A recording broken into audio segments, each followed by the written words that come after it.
Hi అండి. Welcome to Vijaya's వంటిల్లు. ఎలా ఉన్నారు అందరూ? బాగున్నారా? మేము బాగున్నామండి. ఇప్పుడు నేను చేయబోయే రెసిపీ మసాలా గుంత పొంగనాలు.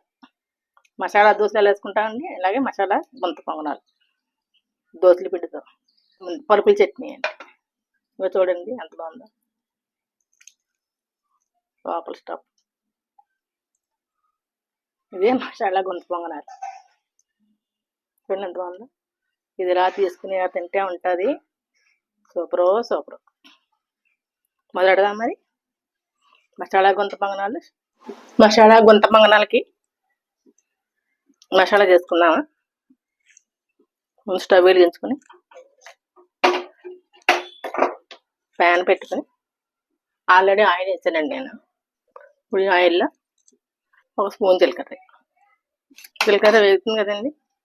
ఇందులో వెల్లుల్లి ముక్కలు సన్నగా కట్ చేసుకున్న వెల్లుల్లి ముక్కలు, సన్నగా కట్ చేసిన అల్లం ముక్కలు, గుంత పొంగనాల్లో మసాలా అన్నమాట. ఇవి కొంచెం వేగాయి కదండి. ఇప్పుడు ఉల్లిపాయ ముక్కలు,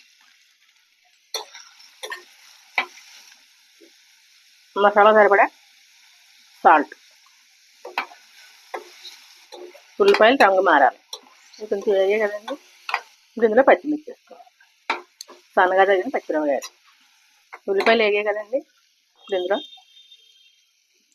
ఒక అర స్పూన్ కారం, అర స్పూన్ జీలకర్ర పొడి, అర స్పూన్ ధనియాల పొడి, 3 వేసుకున్నాం కదా. బాగా కలుపుకోవాలి. ఆల్రెడీ బంగాళదుంపలు ఉడకబెట్టినానండి. బంగాళదుంపలు ఉడకబెట్టుకుని తొక్క తీసుకుని ఉంచుకున్నాను. ఇప్పుడు ఇందులో వేసుకోవాలి. మెత్తగా పిసికేసుకుని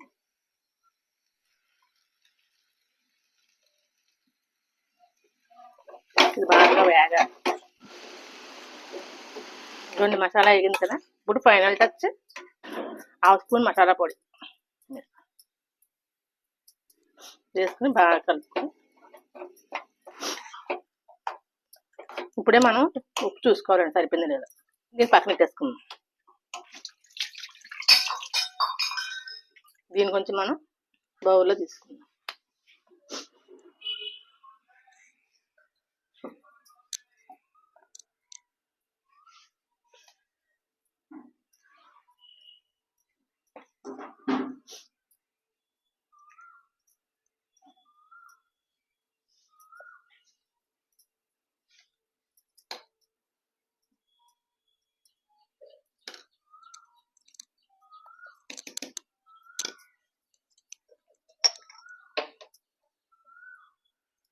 బౌల్లో తీసుకునండి. కొంచెం ఉప్పు వేసుకుని, కొంచెం ఎందుకంటే మనకి మసాలాలో కొంచెం ఉప్పు ఉంది కదా, కొంచెం వేసుకోలేదు, ఎక్కువ అయిపోతుంది.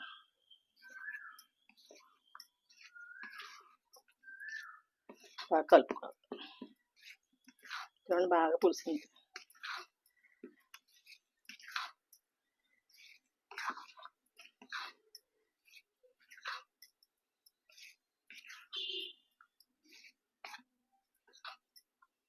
కలుపుకున్నాక నెయ్యి వేసుకుని చేసుకుందాం అండి. కొంత బాగుంటుంది.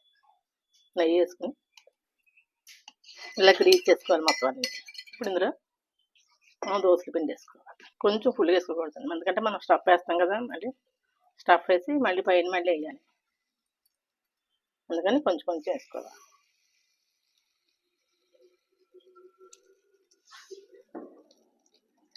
స్టఫ్ చేసుకున్న మసాలా బంగాళదుంపలు చేసుకున్నాం కదా, అది వేసుకోవాలి. మళ్ళీ వీటి మీద మనం దోశ పిండి వేసుకోవాలి. దీన్ని కవర్ చేసుకోవాలి.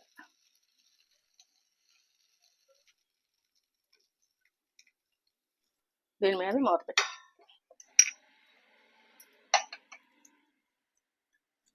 కొంతమంది టర్న్ చేసుకున్నా అండి. చూడండి ఎంత బాగాలే ఒక వేకిన. ఇప్పుడు వీటిని ఒక ప్లేట్లో తీసుకుని చూడండి ఎంత బాగా కాలిందో. స్టఫ్ పడి గుంత పొంగనాలు రెడీ.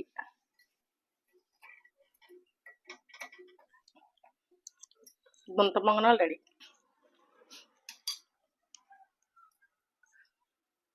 ఇప్పుడు సర్వింగ్ ప్లేట్లో తీసుకుందాం. మసాలా గుంత పొంగనాలు రెడీ. మీ పలుకుల చట్నీ అండి. మీరు ట్రై చేసి చూడండి. ఈ వీడియోకి నచ్చినట్లయితే లైక్ చేయండి, షేర్ చేయండి, సబ్స్క్రైబ్ చేయండి.